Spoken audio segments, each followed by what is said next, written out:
All right, folks, this is a story about opportunity and vision. I want to suggest to you that just because something looks like a duck and it quacks like a duck and it walks like a duck, it's not necessarily a duck. So on your way downtown, if you're on the 71 South, you're going to see this place called Broadway Commons, and it's currently the home of 1,600 parking spaces. It's not exactly your highest and best use of a piece of land. It's functional, but not phenomenal. Opportunity. Now last year, 53% of Ohioans voted to have 4 casinos in Ohio, and one's going to be right here in Cincinnati. Fans? It means tens of millions of dollars for our city. Now the one caveat is that they do not have to get zoning approval from our city. They don't have to get design approval from our city. In essence, they could build a box, just a box with a lot of fucking slot machines. Opportunity. Most people think of it as a nightmare. All they can think is that it's just going to be old people smoking cigarettes and doing slots, a parking garage, a really disgusting looking building. That's what conventional people think. Opportunity. I say it can be so much more. This casino could be the new heartbeat of our city. It could be about entertainment and fun and excitement and restaurants and bars.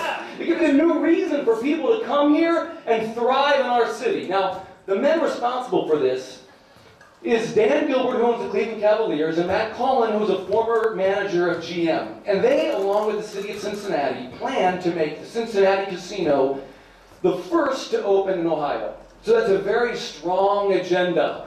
And they're going to make this happen in the next 2 to 2.5 years. Now, it's important that with such a strong agenda, no sacrifices are made.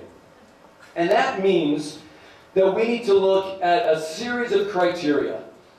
Crazy. So that is, you can't really see it, but that is that this casino can be a gateway to our city, that it can mean economic development, that it can mean thousands of jobs, it can be a landmark, and it can mean revitalization for our neighborhoods in that area, over the Rhine, East Walnut Hills. Now to do this, there are a number of things we can do. Great design.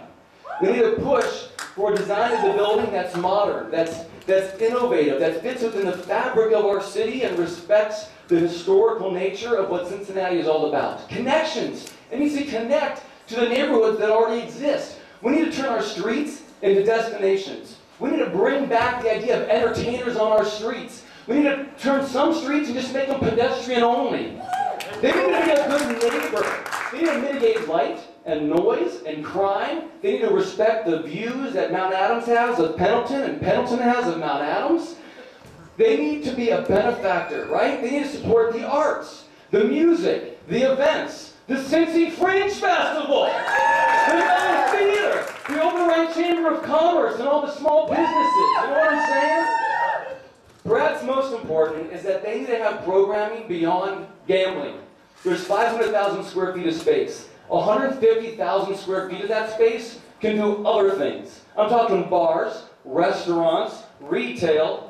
I'm talking about live music. So you take all those things and you explode them, Frank. You know what I'm saying? You explode those uses and bring them out to the adjacent area. So we're not thinking about a casino anymore. We're talking about an extremely vibrant, thriving entertainment district.